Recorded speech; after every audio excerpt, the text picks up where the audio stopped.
우리는 오늘 오전에 신앙 활착이라는 제목으로 시편 30편의 말씀을 함께 나누었습니다.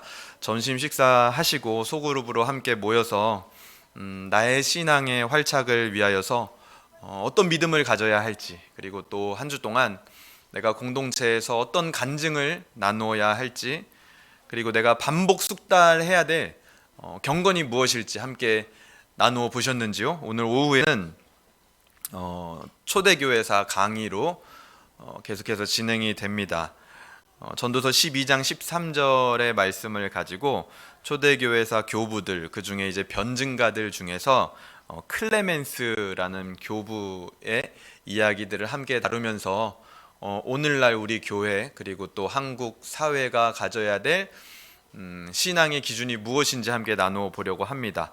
우리 다 같이 한번 따라하겠습니다. 윤리의 회복을 외치다. 윤리의 회복을 외치다. 오늘 이 제목이 윤리의 회복을 외치다인 이유는 오늘 우리가 함께 공부할 교부인 클레멘스라는 사람의 핵심 사상입니다. 기독교 윤리의 회복, 다른 말로 하면 기독교인의 삶의 회복, 기독교인의 윤리적인 삶, 기독교인의 윤리적인 행위, 기독교인의 도덕, 이런 거에 대해서 굉장히 많이 강조한 교부 중에 한 사람이 바로 이 클레멘스라는 사람이고요. 이 사람의 사상과 작품들이 훗날 많은 영향을 미쳐서 우리가 가지고 있는 신앙과 신앙 고백과 또 다른 종류의 교단을 만들어내기까지 이 사람의 사상은 아주 큰 영향을 미치게 됩니다. 그래서 우리가 매월 마지막 주에 이제 초대교회사를 계속 보고 있는데요.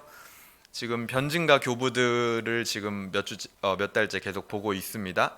그래서 이 변증가 교부들 중에 우리가 제일 처음에 봤었던 거는 요 헬라어라고 돼 있는 헬라어를 사용했던 사람들이죠. 맨 위에 보면 이제 유스티누스, 그리고 이레니우스, 지난 시간까지 이렇게 봤습니다.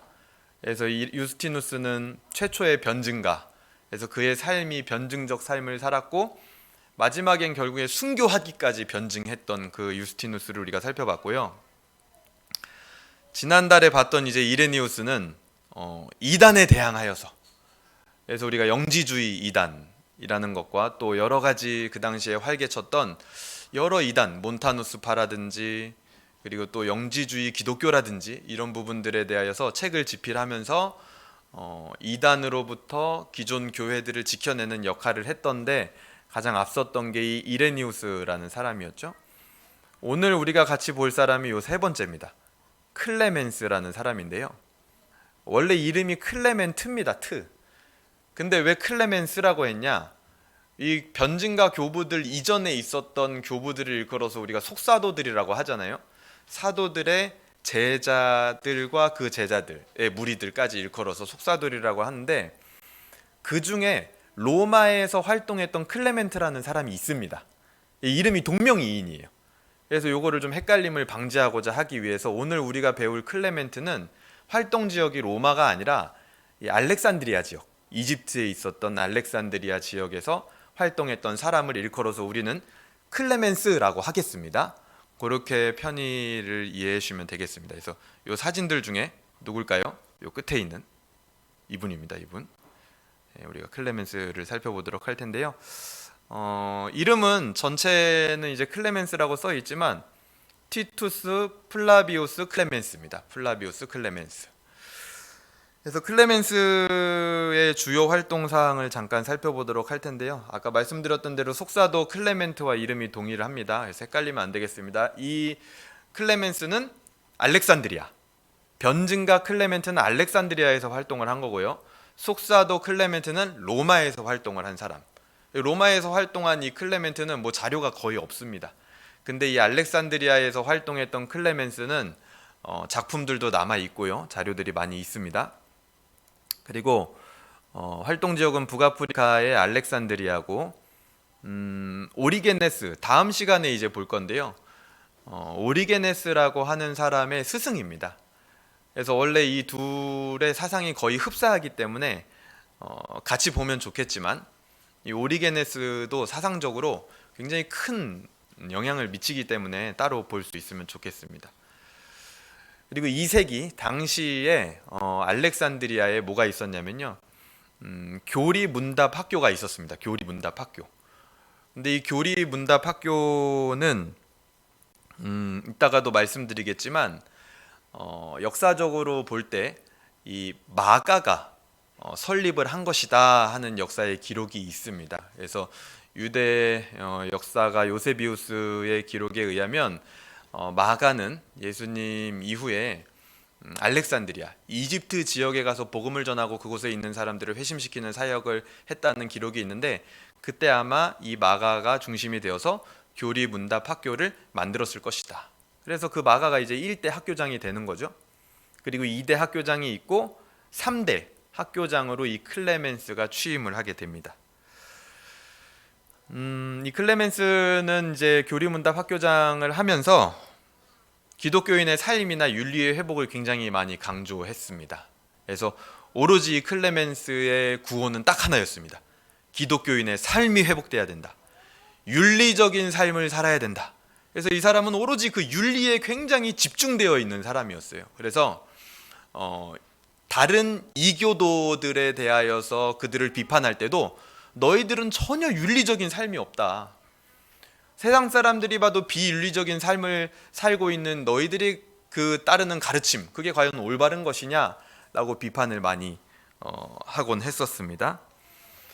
그런데도 아이러니하게 이 클레멘스라는 사람은 이후에 돌아보게 되면 교리문답 학교장이었고 또 기독교인의 삶과 윤리를 강조했지만, 전반적인 오늘날 현대까지 이어져 오는 기독교 사상으로 우리가 진단을 해볼 때 긍정적인 영향보다는 오히려 부정적인 영향이 더 많이 있습니다. 그래서 이따 공부하면서 우리가 보도록 할 텐데요. 오늘 말씀을 한번 우리가 다시 보고 들어가도록 하겠습니다. 전도서 12장 13절인데요.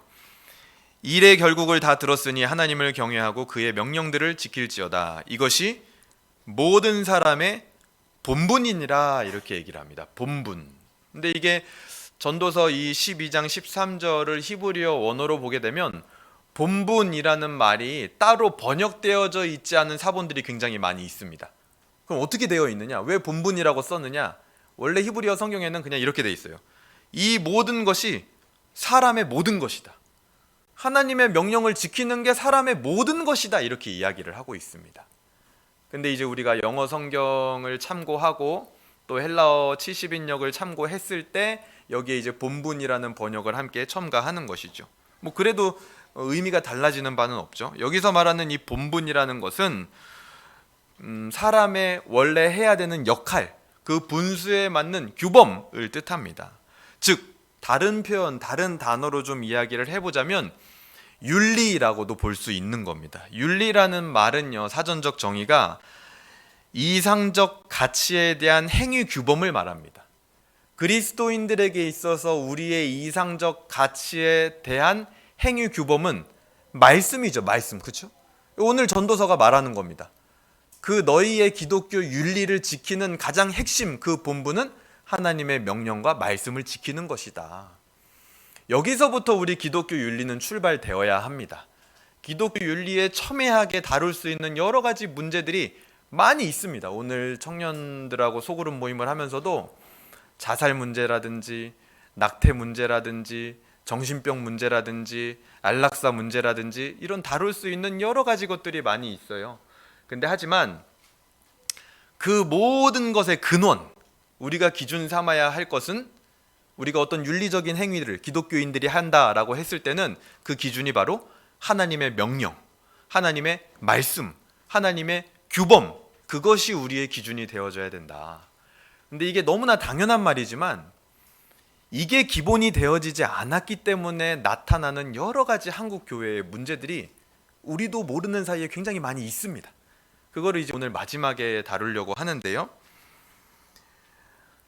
이 클레멘스의 생애를 제가 좀 간략하게 이야기를 해드리도록 하겠습니다. 클레멘스는 아까 처음에 이름 보셨죠? 여기 보면은 가운데 티투스 플라비우스 클레멘스라고 이렇게 이름이 들어가 있습니다. 가운데 보시면.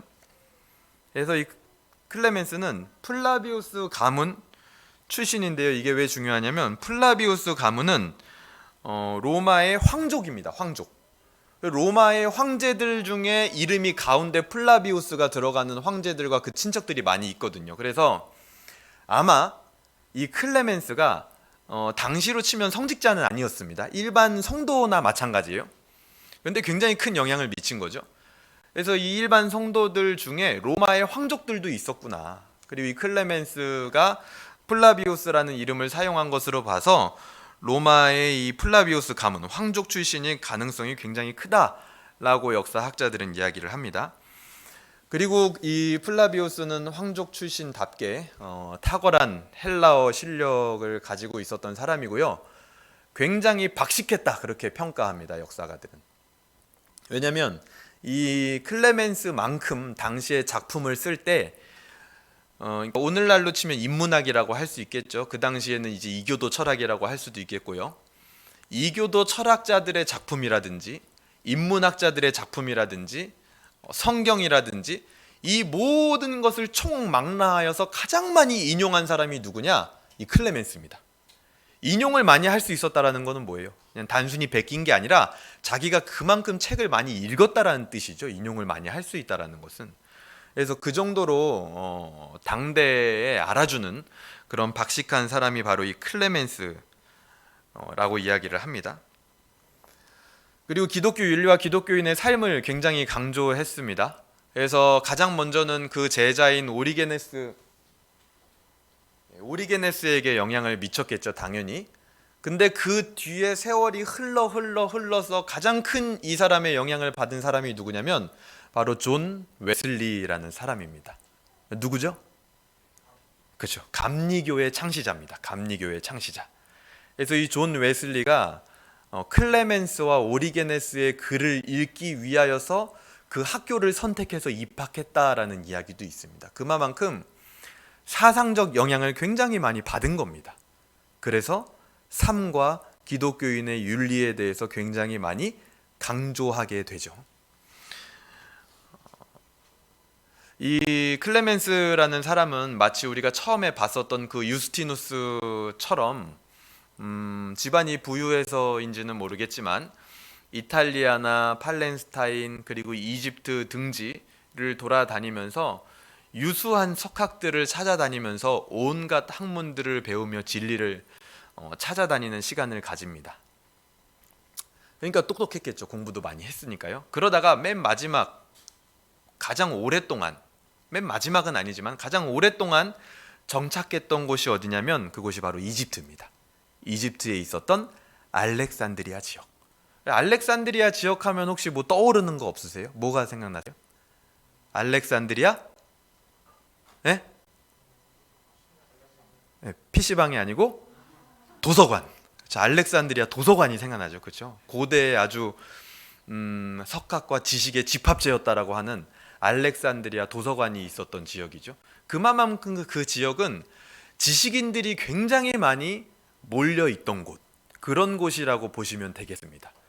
그러니까 그 역학관계에 의해서인지 이 클레멘스는 더욱더 삶을 강조했습니다. 윤리적인 삶. 단지 아는 것을 넘어서서 너희가 어떻게 행동하고 있느냐, 너희 이교도 철학자들아 너희가 어떻게 살고 있느냐, 그것을 굉장히 많이 강조했다라는 것입니다. 190년경에 이 알렉산드리아에 와서 계속 정착을 하면서 알렉산드리아의 장로가 됩니다. 장로. 그 지역의 장로가 되는 거죠. 지역의 장로. 그래서 당시에 알렉산드리아에는 교리문답 학교가 있었어요. 아까 말씀드린 것처럼. 근데 그 당시 교리문답 학교장은 마가가 아니고 이미 마가의 뒤를 이어서 학교장이 된 판타에누스라는 사람이 있습니다. 판타에누스. 근데 이 판타에누스라는 사람과 굉장히 가깝게 지내면서 장로가 되게 됩니다. 그래서 이 교리문답 학교의 이름은 아테나고라스라고 불리는 학교였는데요. 마가에 의해서 설립되었을 것이다, 그렇게 추측을 합니다. 그리고 판타에누스가 교장직을 이어받게 된 것이죠. 그래서 그 교리문답 학교라는 것은 지금으로 치면은 단순하게 생각하시면 될 것 같아요. 신학교 같이 신학생들을 양육하고 양성하는 곳이라고 보시면 됩니다. 그래서 교리문답 학교라는 이름이 붙어 있던 것이죠. 그러다가 이제 그 판타에누스라는 사람이 이제 선교사로 다른 지역으로 떠나게 되면서 그 자리를 누가 이어받게 됐느냐? 바로 이 클레멘스가 이어서 이 교리문답 학교 아테나고라스의 학교 교장이 됩니다. 근데 너무나 안타깝게도 이 클레멘스가 학교 교장이 되고 나서 3대 교장이 되고 나서 열심히 알렉산드리아에서 20여 년 동안 활동을 했는데, 그때 당시에 이 셉티미우스 세베루스라는 황제가 집권을 할 때인데, 이 알렉산드리아 지역에 엄청난 핍박을 가할 때입니다. 그래서 안타깝게도 200년경에 이 교리문답 학교가 문을 닫아버리게 됩니다. 더 이상 이 교리문답 학교를 진행할 수 없는 상황에 핍박까지 오게 되었다라는 거죠. 그래서 그쯤에 이제 이 클레멘스라는 사람은 더 이상 이제 알렉산드리아에 머물지 못하고 핍박 때문에 쫓겨서 가파도기아, 우리 성경 강좌 할 때 PPT 여행 다니실 때 보셨죠? 저도 PPT로만 여행을 가봤는데, 그 가파도기아 지역에 가보면 뭐가 기억나세요? 이렇게 화산재 탕 떨어져 가지고 이렇게 길게 이렇게 바위처럼 된 그 지역이 가파도기아 지역이잖아요. 그 지역에 가서 이 알렉산드로스라는 감독의 제자가 됩니다. 그리고 나서 215년경쯤에 이 알렉산드로스라는 사람이 예루살렘의 감독이 되어서 오리게네스, 그의 제자였던 오리게네스에게 이 클레멘스가 열심히 카파도기아 지역에서 활동을 하고 알렉산드리아 등지에서 활동을 하다가 죽게 되었다, 이제 세상을 떠나게 되었다라는 소식이 전해져 오게 되었습니다. 그래서 이 클레멘스는 그 사상이 후대에 많은 영향을 미치긴 했지만 그거에 비해서 자료가 많이 남아 있지는 않아요. 그래서 생애는 이제 우리가 이 정도로 보면 클레멘스의 생애를 다 봤다라고 할 수 있을 만큼 그렇게 방대한 자료가 있지 않습니다. 근데 하지만 중요한 게 봐야 되는 것은, 우리가 클레멘스가 알렉산드리아 지역에서 활동을 하면서 3권의 작품을 남기게 됩니다. 그래서 그 작품을 보면서 그 작품에서 어떤 이야기를 했는지를 살펴보면 구체적으로 이 클레멘스의 사상이 무엇이었는지를 보게 되고, 그것을 오늘날 우리의 교리로 한번 잣대를 대봤을 때 무엇이 우리가 받아들여야 되는 것이고 무엇이 우리가 거부해야 되는 것인지 한번 오늘 살펴볼 수 있어야겠습니다. 이 클레멘스의 작품들의 특징은요, 대중성을 굉장히 강조했다라는 겁니다. 대중성을 강조했다라는 건 쉽게 말해서 기독교 신자들을 대상으로 작품 활동을 하기도 했지만, 그 신자들뿐만이 아니라 비신자들까지도 다 포함해서 그런 대중적인 작품 활동을 많이 했다라는 겁니다. 그래서 그런 비기독교인들에게 접근을 하려다 보니까 당시에 알렉산드리아에 있었던 문학이나 철학을 가지고 접근하는 경우가 굉장히 많았습니다. 근데 그렇게 문학과 철학을 자유자재로 그리고 편안하게 아무 문제 없이 클레멘스가 활용을 할 수 있었던 배경에는 뭐가 있냐면, 클레멘스의 생각과 사상 속에는 지금 저 비기독교인들이 하고 있는 이교 철학과 기독교 신학이 서로 절대로 모순되는 게 아니다. 오히려 이교 철학의 도움을 받아서 기독교의 진리와 신학에 더 강력하게 접근할 수 있다. 오히려 이교 철학의 끝으로 가면 그 끝에는 기독교이다라는 생각이 그에게 있었기 때문에 이교 철학이나 문학을 기독교 사상을 전하는 데 활용하는 데 있어서 그는 거리낌이 없었던 거죠. 그리고 실제로 클레멘스뿐만이 아니라 그 당시에 유수한 기독교 사상가들도 이교 철학자들이 가진 그 이성, 그리고 이교 철학이 가진 그 이성 안에서도 예수 그리스도는 역사하신다. 그래서 그것들을 통하여 그리스도를 알게끔 해주신다라는 이 로고스 신학, 이 철학 신학의 분파 중에 하나인데요. 우리 그냥 성경에서 말하는 그 로고스랑은 다른 겁니다. 철학의 일파 중에 하나인데요. 그 사상에 많은 사람들이 기초를 두고 있었습니다. 그래서 이교 철학을 접하고 활용하는데 거리낌이 없는 것이죠. 근데 그렇게 이교 철학과 문학, 이런 세상 학문들, 인문학을 자꾸만 굉장히 많이 활용을 하다 보니까 생기는 부작용이 있었는데요. 그게 바로 앞에 나와 있는 대로 하나님의 말씀의 권위를 떨어뜨리게 되는 그런 위험과 부작용을 낳게 됩니다. 그래서 이런 시도들이 그 당시에 마치 좀 유행처럼 클레멘스가 교장으로 있었던 교리문답 학교를 중심으로 일어나게 됐고, 그 중심에 클레멘스와 그의 제자 오리게네스가 위치를 하고 있는 것이죠. 그래서 총 3권의 책인데요. 이제 첫 번째 책은 이 권면이라는 책입니다. 권면. 그리고 두 번째 책은 교사, 세 번째 책은 잠록이라는 책인데요. 이름이 좀 특이하죠. 잠록, 아무거나 막 넣은 것 같은 느낌인데, 첫 번째 책부터 한번 보도록 하겠습니다. 이 권면이라는 책은 195년경에 집필이 되었고, 비기독교인들을 향하여, 불신자들을 향하여서 쓴 책입니다. 주요 내용은 이제 비기독교인들에게 너희들이 하고 있는 그 이방 철학에서 가지고 오는 그런 자기 오류를 버려라.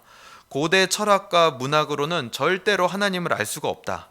너희들이 찾는 진정한 신적 존재를 만날 수가 없다. 그 철학으로는 완전한 진리, 너희들이 그토록 찾아 헤매는 그 완전한 진리는 선지자들과 예수 그리스도를 통해서만 알 수 있는 것이다 라고 이 권면에서 비기독교인들에게 클레멘스가 제안을 합니다. 틀린 말이 아니죠. 맞는 말이죠. 그래서 여러 가지가 혼재가 돼 있습니다. 이 클레멘스 한 사람 안에도 맞는 말도 해서 우리가 배워야 될 것도 있지만 우리가 경계해야 될 것도 있는 것이죠. 실제로 성경은 고린도전서 1장 21절에서 이렇게 말합니다. 우리 같이 한번 읽어볼까요? 시작. 하나님의 지혜에 있어서는 이 세상이 자기 지혜로 하나님을 알지 못하므로 하나님께서 전도에 미련한 것으로 믿는 자들을 구원하시기를 기뻐하셨도다. 뭐라고 말해요? 자기 지혜로 알지 못한다라고 성경은 분명히 이야기합니다. 당시에 유행했던 이교 철학, 인문학 이런 것들을 아무리 사유하고 고민해봤자 그것으로는 절대 완전한 진리에 다다를 뿐도 없을 뿐더러 하나님을 만날 수도 없는 것이다라는 것이죠. 자기 지혜로 알 수 없다라는 겁니다. 그리고 두 번째 이제 교사라는 작품은 바로 3년 뒤인 198년에 집필이 되었는데요. 이 교사라는 작품은 이미 기독교인이 된 사람들, 내가 이제 이교 철학에서 떠나서 나는 이제 기독교인이 될 거야, 기독교 사상을 따를 거야 라고 이제 막 시작한 사람들, 그렇게 마음 먹은 사람들에게 쓰는 책이었습니다. 그래서 그들에게는 어떤 메시지를 전하냐면, 어떻게 하면 너희들이 기독교적 삶을 살 수 있는지, 어떻게 사는 것이 기독교인의 삶인지, 자기의 전공 분야죠. 자기의 관심 분야고, 그거에 대해서 굉장히 강력하게 어필을 합니다. 기독교인의 삶은 가장 먼저는 그리스도를 닮으려고 해야 된다. 근데 그것이 어떻게 가능하느냐? 신적 교사이신 그리스도가 이를 성취할 수 있게 우리에게 힘을 주신다라고 전반적으로는 이야기를 합니다. 이 교사라는 책은 총 3부문으로 나눠지는데요. 첫 번째 파트에서 이 클레멘스가 영지주의자들, 이레니우스처럼 영지주의자들하고 논쟁을 펼칩니다. 이 영지주의자들의 당시 주장이 뭐였냐면 요거였어요. 우리 인간들은 부족해서 스스로 완전해질 수가 없으니까 영지, 새로운 지식, 자극적 지식, 영적 지식, 그노시스라는 것이 우리에게 필요하다. 그게 우리한테 와야 우리가 완전해질 수 있는 것이다. 여기서 말하는 이 영지라는 것은 말씀을 의미하는 게 아닙니다. 그냥 신적 지식 혹은 그에 관한 어떤 경험들, 그런 것들을 말하는 겁니다. 그래서 그런 뭔가 새로운 것이 필요하다라는 게 영지주의자들의 주장이었어요. 그래야만, 왜냐하면 인간이 완전해질 수 있으니까. 그래서 이 클레멘스가 반대 주장을 펼칩니다. 어떤 주장을 펼쳤냐면, 야, 인간이 완전해지려면 영지가 필요한 게 아니라 세례를 받아야 돼. 세례를 받아서 눈이 떠져야, 영적인 눈이 떠져야 하나님을 볼 수 있고 그 세례를 통해서 인간이 완전해질 수 있는 거야 라고 반론을 펼칩니다. 자, 이 두 주장, 둘 중에 뭐가 맞는 거예요? 클레멘스가 맞는 거예요? 세례를 받고 눈이 떠지면 인간이 완전해질 수 있는 건가요? 아니죠. 그렇죠. 우리가 배운 바로는 우리는 이 땅에서 완전 성화를 이룰 수 있다 없다? 없습니다. 인간은 언제나 불완전한 존재예요. 그래서 이 두 주장 모두 다 전제 자체가 틀린 겁니다. 인간이 완전해지려고 하는 그 시도 자체가 틀린 거라는 거죠.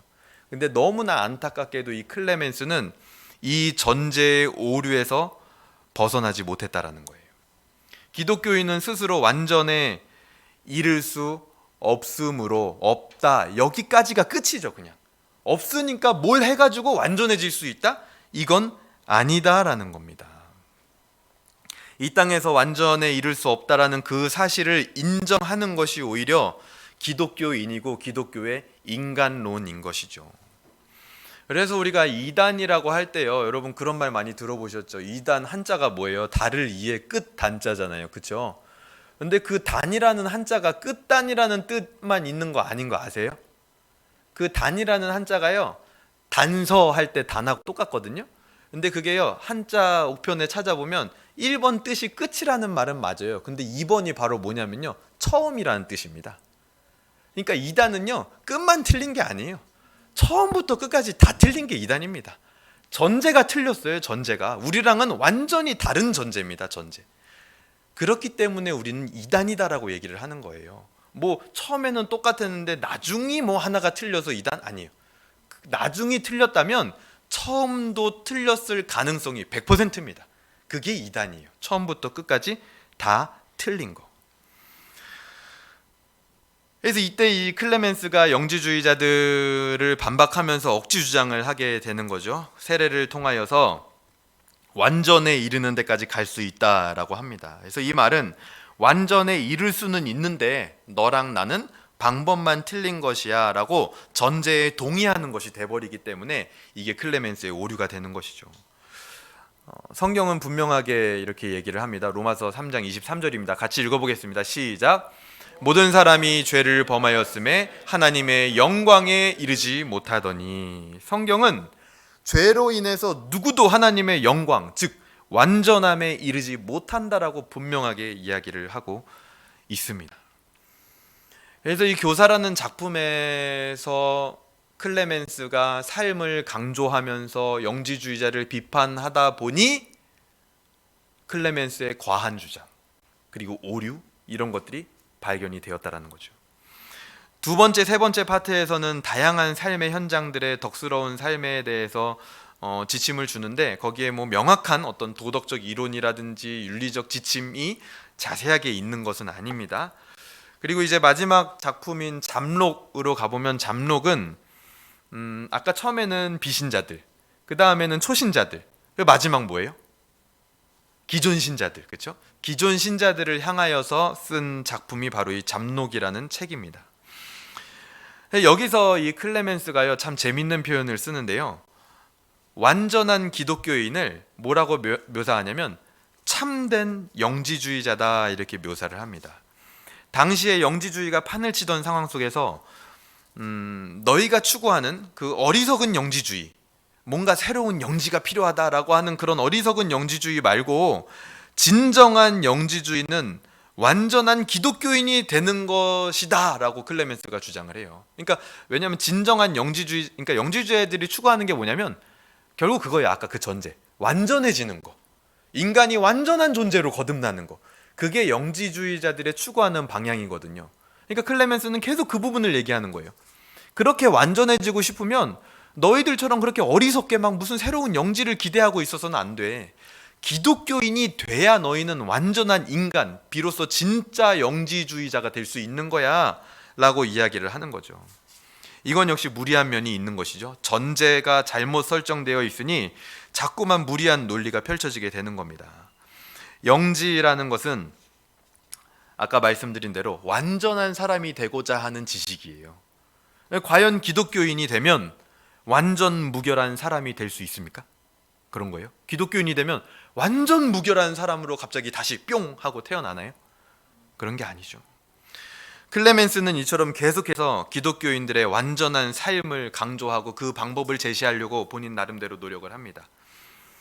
도대체 왜 그랬을까? 왜 이렇게 그 삶에 대해서 윤리적인 삶에 대해서 왜 이렇게 집착을 하고 강조하고 그거를 막 무리하게 설명하려다 보니까 무리수가 생기고 왜 그랬을까? 한번 추측을 해보면 아까 처음 말씀드린 대로 이 알렉산드리아 지역, 클레멘스가 사역을 했던 이 지역은 알렉산드리아라고 하는 대도서관, 그렇죠? 고대의 엄청난 학식이 다 집합체로 모여 있었다라고 하는 이 알렉산드리아 도서관이 있었던 지식인들이 굉장히 많았던 지역입니다.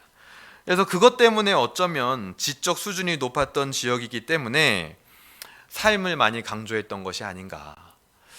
근데 하지만 그렇게 많은 지식인들이 있었지만 올바른 진리조차 하나 붙들지 못했다라는 것은 굉장히 큰 아이러니죠. 그래서 우리가 영국의 설교의 황태자라고 불렸던 찰스 스펄전 목사님이 남긴 유명한 말이 있는데요. 성경 한 권을 깊이 있게 연구한 목사 한 사람이 알렉산드리아 대도서관에 있는 모든 책을 섭렵한 사람보다 훨씬 지혜롭다라고 얘기했습니다. 근데 저는 그 말에 정말 동의합니다. 이 세상은 온갖 잡지식, 온갖 인문학에 정통한 사람이어도 결국에는 성경 한 권 딱 붙들고 그것을 연구하고 가르치는 그 사람의 지혜보다도 못해요. 제가 이렇게 지켜보면. 정말 맞는 말이죠. 클레멘스가 완전한 삶을 강조한 것은 결국 완전한 삶의 형태를 갖추면 그것이 신자들의 신앙을 촉진할 수 있다라고 생각했기 때문입니다. 외형적 절차들을 통해서 인간 내면의 의지가 변화될 수 있고 인간도 변화될 수 있다라는 그 생각을 가지고 있었기 때문이죠. 근데 그 클레멘스의 생각 속에는 한 가지 간과한 것이 있습니다. 그게 뭘까요? 바로 사람의 전적 부패입니다. 그것을 인정하지 않고 사람이 부패했다라는 사실을 인정하지 않고 단지 외적인 습관이나 삶의 형태의 변화나 몇 번의 충격적인 지식을 통해 완전한 사람, 기독교인이 될 수 있다라고 믿었던 사람들 중 최초의 인물이 누구냐? 바로 이 클레멘스입니다. 어떤 행위를 통해서 완전해질 수 있다. 성화를 이룰 수 있다. 더 나아가서 행위를 통해서 구원도 가능한 것이 아니냐라는 이 사상의 기원이 된 게 클레멘스예요. 그러니까 엄청난 사실은 사상의 씨앗을 퍼뜨린 사람인 거죠. 근데 성경은 뭐라고 말해요? 로마서 5장 12절 같이 읽어보겠습니다. 시작. 그러므로 한 사람으로 말미암아 죄가 세상에 들어오고 죄로 말미암아 사망이 들어왔나니 이와 같이 모든 사람이 죄를 지었으므로 사망이 모든 사람에게 이르렀느니라 라는 거예요. 성경은 분명히 외형적 절차로 해결될 수 없는 전적 타락과 원죄가 있다라고 이야기를 합니다. 우리는 누구나 교회의 회원으로서 오늘 이 자리에 계신 저뿐만 아니라 여러분 모두도 기독교인으로서 올바른 삶, 윤리적인 삶을 살기를 원하실 겁니다. 그렇죠? 그렇게 살고 싶죠, 우리 누구나. 그리고 그렇게 살지 못하는 나 자신에 대해서 굉장히 답답해하죠. 그러나 그 우리의 이상과는 다르게 우리의 현실은 정반대입니다. 예수님의 공로가 있음에도 불구하고 우리는 여전히 죄성에서 완전히 자유하지 못하기 때문에 우리 이상하고는 다르게 내 삶에서는 엉뚱한 일들이 자꾸만 벌어지는 것이죠. 그런 의미에서 마틴 루터도 우리 인간을 표현할 때 의인인 동시에 죄인이다 이렇게 표현을 했습니다. 그리스도의 보혈의 공로로 죄 용서를 받아서 하나님이 보시기에는 의인으로 판결되었지만 인정되었지만 여전히 죄성이 우리 안에 남아있다는 겁니다. 이러한 죄성과의 싸움을 위해서 클레멘스처럼 육체적인 어떤 금욕이나 경건의 모양 그리고 윤리적인 삶의 형태를 갖추는 것으로 완전을 추구하는 것은 잘못된 신앙의 자세다라는 겁니다. 인간의 의지로 노력하면 완전할 수 있다고 강조하기 때문에 그 사상 자체가 세상의 철학과 세상의 이야기와 별로 다를 게 없는 거예요. 네가 열심히 노력해서 자기 개발하면 좀 더 나은 사람이 될 거야. 똑같은 거죠. 우리 기독교 윤리, 기독교 사상은 이것도 반대합니다. 완전해지는 것은 불가능하지만 노력하는 것만큼은 유익할 거야. 그건 역시 잘못된 주장입니다. 왜요? 노력하는 것만큼은 내가 발전되고 좋아질 거야, 유익할 거야 라는 그 생각을 따를 때 자신의 우월성을 주장하게 되고 교만한 마음이 생기는 겁니다. 내가 노력해서 내가 유익을 얻고 내가 이만큼 됐다라는 공식이 성립하기 때문이죠. 참된 기독교인의 삶과 윤리의 시작은 바로 다름이 아니라 자기 부인으로부터 시작합니다. 십자가를 지는 삶, 낮아지는 삶, 어린아이와 같이 하나님의 말씀을 이거다라고 하면 그냥 받아들이는 삶. 어린아이들은 이것저것 따지지 않아요. 그냥 받아들이죠, 하나님의 나라를. 그런 삶이 기독교 윤리와 기독교인의 삶의 시작이 되는 겁니다. 이런 삶을 위해서 우리는 가장 먼저는 역시 또 똑같은 거예요. 오전 예배도 계속 반복 숙달해야 된다고 했죠. 우리는 이런 삶을 위해서 역시 부지런히 배워야 됩니다. 먼저 뭘 알아야지, 그 말씀을 내 안에 넣어야지 낮아지는 삶, 겸손한 삶을 살 수 있겠죠. 마태복음 11장 29절에서는 이렇게 얘기합니다. 나는 마음이 온유하고 겸손하니 나의 멍에를 메고 내게 배우라. 그리하면 너희 마음이 쉼을 얻으리니. 배우는 거. 도대체 배우는 것이 어떻게 기독교인의 윤리적 삶과 경건한 삶으로 연결될 수 있을까요? 그렇게 우리는 말씀을 배우는 가운데서 하나님을 경외하게 되고, 신명기 31장에서 봤죠? 배워서 경외하게 하라. 경외하게 되고, 하나님을 경외하는 자는 얻는 게 있어요. 그게 지혜와 명철입니다. 잠언에서는 이렇게 얘기하죠. 여호와를 경외하는 것이 지혜의 근본이요 거룩하신 자를 아는 것이 명철이니라. 그런 사람이 지혜를 얻고 그 지혜를 가지고 기독교인의 삶을 살아가는 거예요. 그런 사람이 명철을 얻고 기독교 윤리를 실천하며 살아갈 수 있게 되는 겁니다. 분별력이 생기니까요. 그렇게 하나님을 아는 지식이 신자의 삶을 인도합니다. 성령님께서는 우리의 노력에 비례하여 역사하시는 것이 아니라 말씀을 통해서 역사하십니다. 말씀 따라 우리에게 힘과 소망을 주시는 분이 바로 성령님이세요. 말씀을 기억나게 하시고 어떻게 말씀이 내 삶에 지금 이루어지고 있는지 그걸 조명해서 우리한테 보여줍니다. 그러니까 그 사람의 삶이 윤리적으로 갈 수밖에 없죠. 그렇게 하나님에 대한 감사와 사랑이 회복되고 비로소 신자의 윤리적인 삶이 나타날 수 있는 겁니다. 마지막으로 이제 교훈만 보고 마치도록 할 텐데요.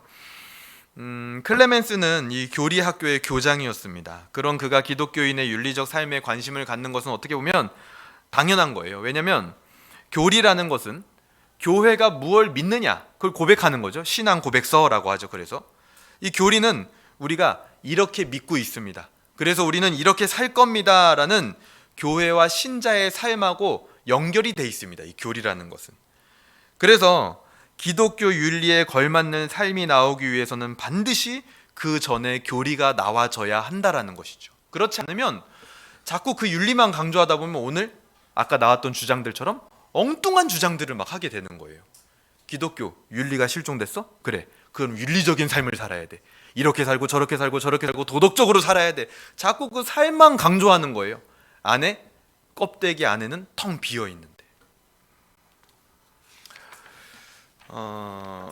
오늘날까지 지속되고 있는 기독교인의 윤리적인 삶, 특히 한국 교회가 잃어버렸다라고 하는 기독교 윤리는 무엇이 과연 원인일까요? 클레멘스가 그토록 강조했던 기독교인의 윤리적인 삶은 어떻게 실현될 수 있을까요? 첫 번째 질문입니다. 한국 교회의 윤리 실종과 도덕 실종의 시작은 무엇으로부터 도대체 시작이 됐느냐? 단순합니다. 첫 번째, 배우지 않았습니다. 윤리의 기준이 되는 하나님의 말씀을 배우지 못했다라는 거예요. 기준이 없는 거죠. 윤리라는 것은요, 아까 처음에 말씀드린 대로 이상적 규범에 따라 행동해야 하는 지침입니다.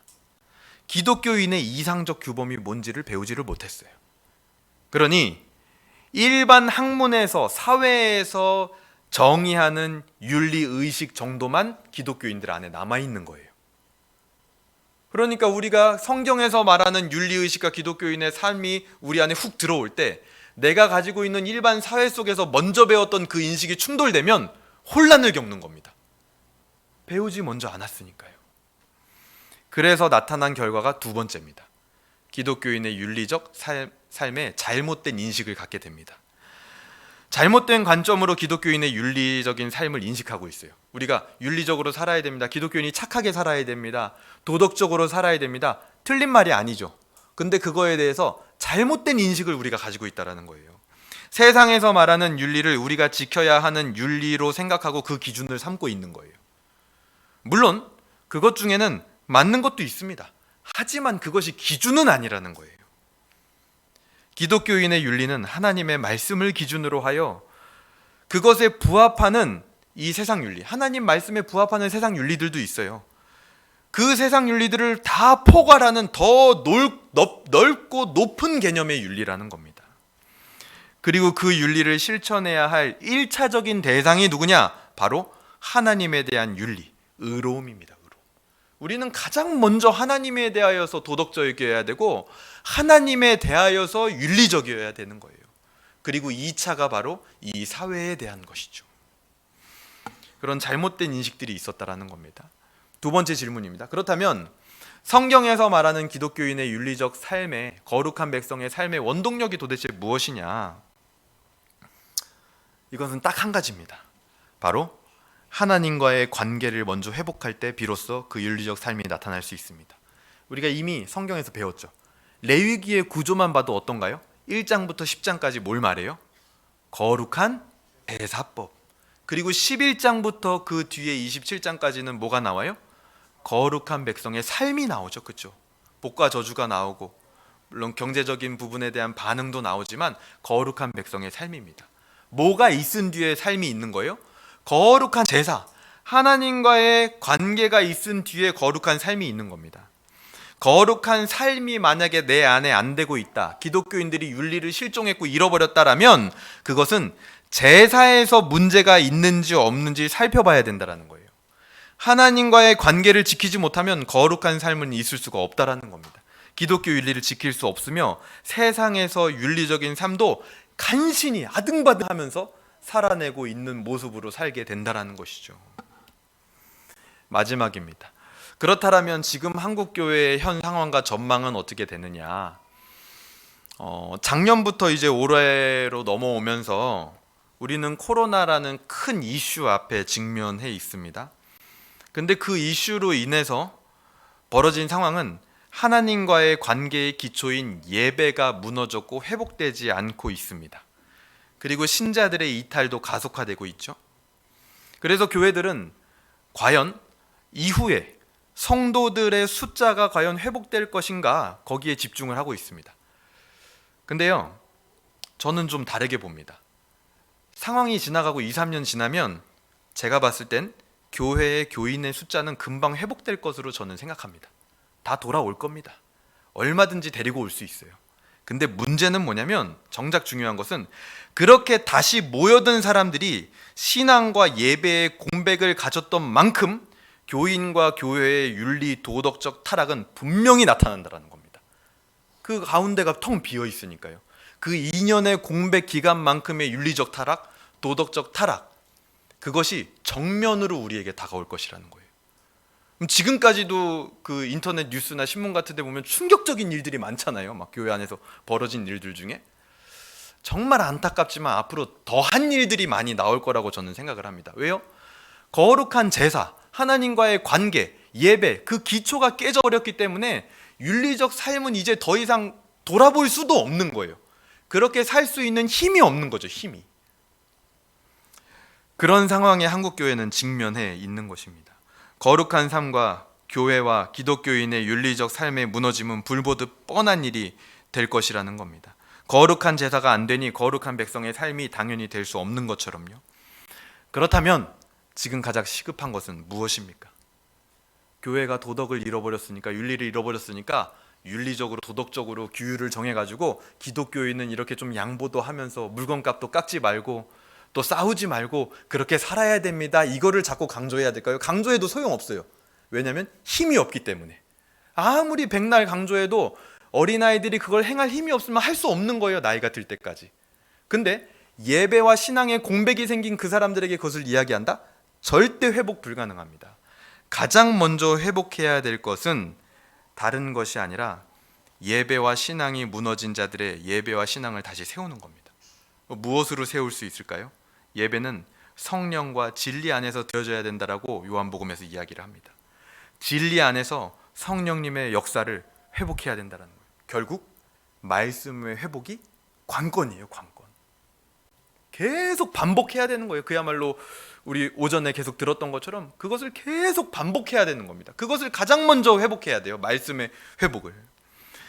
그저 외적인 모습으로 숫자만 회복한다고 되는 것이 아니죠. 외적으로만 다시 예배당에 앉아 있다라고 되지 않는다라는 겁니다.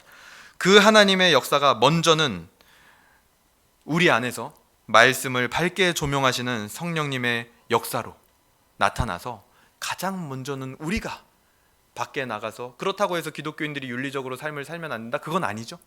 윤리적인 빛나는 삶을 살게 되기를 주님의 이름으로 소망합니다. 마지막 이제 기독교 강요 3권 3장 회개 파트에서는 칼빈은 이렇게 정리를 합니다. 회개와 성화를 동일한 용어로 이제 혼용해서 사용을 하는데요. 성화의 시작은 하나님께 돌아서기까지 끊임없이 자신을 훈련하며 마침내 나는 죽고 하나님의 영이 내 안에서 왕노릇하게 하는 것이다 라고 기독교 강요에서 이야기를 합니다. 결국 성화의 시작이라는 게 뭐예요? 성화가 시작되어야 우리가 나가서 윤리적인 삶도 살고 빛과 소금의 삶도 살 수 있는 것이죠. 웨스트민스터 신앙고백서 13장 성화 2항 전쟁 같은 성화에서는 이렇게 얘기합니다. 이 성화는 온 인격을 통하여 되어지는 것이지만 금생에서는 불완전하다. 그러니까 영지주의자들의 주장은 틀린 것이죠. 우리가 완전한 존재가 되기 위해서 윤리적 삶을 사는 것이냐? 아니라는 거예요. 완전한 존재가 되기 위해서 무언가 지식을 이용하는 것이냐? 아니라는 겁니다. 그래서 모든 부분에 얼마간의 부패의 잔재들이 여전히 남아있으며 그로 인하여 계속적이고 화해될 수 없는 전쟁이 일어나 육체의 소욕은 성령을 거스르고 성령은 육체를 거슬러 싸운다. 이 일이 계속된다라는 겁니다. 불완전하기 때문에요. 오늘 이 역사 가운데 나타나는 하나님의 마음이 무엇입니까? 하나님은요, 잘 생각해 보면 구약에서 이스라엘 나라가 망해가는 와중에도, 포로로 잡혀가는 와중에도 하나님의 율법과 하나님이 누구신지 아는 그 기초부터 다시 행하기를 원하셨습니다. 하나님, 나라가 지금 망해가는데 무슨 앉아가지고 말씀을 보고 그럴 시간이 어디 있어요? 하나님은 그거부터 하기를 원하셨어요. 그 마음이 있으셨어요. 언제나. 진작에 끝났어야 될 문제죠. 이스라엘로 친다면 이미 하나님이 누군지 알고 하나님의 율법이 뭔지를 아는 것은 나라가 망할 때쯤 됐을 때는 이미 옛날에 끝났어야 되는 문제고, 다리 역할, 우리의 삶을 통한 다리 역할을 하고도 남았어야 될 시간이죠. 근데 그게 안 되니 하나님은 항상 기초부터 시작하기를 원하시는 겁니다. 이미 창세기 때 하나님이 누구이신지, 어떤 분이신지 밝히 알려주셨죠. 그리고 창세기가 끝난 뒤에 애굽에서 400년 종살이에서 하나님을 다 까먹었어요. 그래서 그 종살이를 한 이스라엘에게 이제는 더 압축적으로, 더 쉽게 나는 스스로 있는 자니라, 그리고 내가 역사 가운데 어떻게 너희와 함께 했다라고 너무나 쉽고 명확하게 하나님을 알려주셨죠. 정확하게. 하나님은요, 하나님을 알기 원하십니다. 그것으로부터 기독교의 윤리와 기독교인의 삶의 회복이 시작된다라는 겁니다. 오늘 말씀을 어떻게 적용할 수 있겠습니까? 공동체적으로 우리가 생각을 해보면, 계속해서 이 변증가들이 이야기하면서 말씀드리지만 최고의 변증은 삶으로 하는 겁니다. 세상의 윤리 그 이상의 삶, 세상의 윤리 그 이상의 윤리, 그것을 삶으로 살아내는 우리 공동체가 되었으면 좋겠습니다. 세상에서 계속해서 사랑을 내뿜고 그런 기독교인, 그런 정체성을 드러내는 사람들이 되기를 바랍니다. 예배를 회복하고 신령과 진리 안에서 예배하여 그 안에서 나오는 말씀을 내 마음에 품고 그것을 내 한 주간의 가이드라인으로 삼아서 한 주 한 주 그 말씀을 행하는 반복 숙달을 하는 거, 그게 우리가 적용해야 될 지점이겠죠. 개인적으로는 어떻게 적용할 수 있을까요? 내 손으로 이 성경을 들고 그 누가 나를 보지 않아도 하나님 앞에 무릎 꿇고 기도하며 말씀을 한 장 한 장 넘길 때 비로소 내가 한 사람의 기독교인으로 기독교의 윤리적 삶을 회복하는 시작이 거기서부터 일어난다라는 겁니다. 하나님 앞에서 성경을 넘기고 기도하는 그것부터 시작해야 된다는 거죠. 마무리하겠습니다. 윤리는 회복되어야 합니다. 이 기독교인의 삶과 윤리를 강조한 부분 때문에 기독교 사상이 참 많이 갈라지기도 하고 새로운 여러 교리들이 많이 나오기도 했지만 그럼에도 불구하고 우리의 삶과 윤리는 회복되어야 합니다. 윤리는 삶의 기준을 말하는 거죠. 기독교인의 윤리는 성화의 한 열매로 나타나는 겁니다. 그렇기 때문에 기독교인의 참된 윤리 회복은 하나님의 말씀으로부터 시작이 됩니다. 하나님과의 관계가 올바르게 쌓여진 후에야 거룩한 백성의 삶이 있는 것을 레위기는 증거했습니다. 그 관계가 깨어져 가고 있는 이 시대에 윤리의 실종은 더욱더 심화될 것입니다. 그 시대에 우리는 어떻게 빛나는 성화로 윤리가 회복된 기독교인으로 살아갈 수 있을까요? 한 주 한 주가 흘러가면서 우리는 매주 주일 교회에 와서 강단에서 선포되는 말씀을 듣습니다. 한 주가 지나고 한 주가 또 지나면 우리 입에 할 말이 있어야 됩니다. 어떤 말을 해야 될까요? 말씀으로 씨름한 한 주, 그 한 주의 삶을 교회로 다시 돌아왔을 때는 말할 거리가 있어야 돼요. 말할 거리가. 그 한 주간의 삶이 기독교인이 가져야 할 윤리적 삶이라는 겁니다. 윤리적 삶. 참된 윤리를 회복하는 저와 여러분이 되시기를 주님의 이름으로 소망합니다. 이 시간 같이 기도하도록 하겠습니다. 가장 먼저는 회개할 수 있으면 좋겠는데요. 혹시라도 우리 안에 윤리를 실종한 삶을 잃어버린 그런 모습들이 있었다면 당연히 회개해야 될 문제겠죠. 성경적 가시에 따른 판단과 삶의 실종을 함께 회개할 수 있으면 좋겠습니다. 두 번째로는 간구했으면 좋겠는데요. 말씀으로 우리의 윤리의 기준 삼을 수 있도록 하나님 인도하여 주시옵소서. 그래서 빛과 소금의 역할을 감당하게 하여 주시옵소서. 마지막으로 결단했으면 좋겠는데요. 그것을 위하여서 우리가 회복해야 할 예배의 시간은 무엇입니까? 말씀과 기도의 시간은 무엇입니까? 그런 것들이 있다면 이 시간 같이 결단하도록 하겠습니다. 지금 함께 기도하도록 합니다. 기도합니다.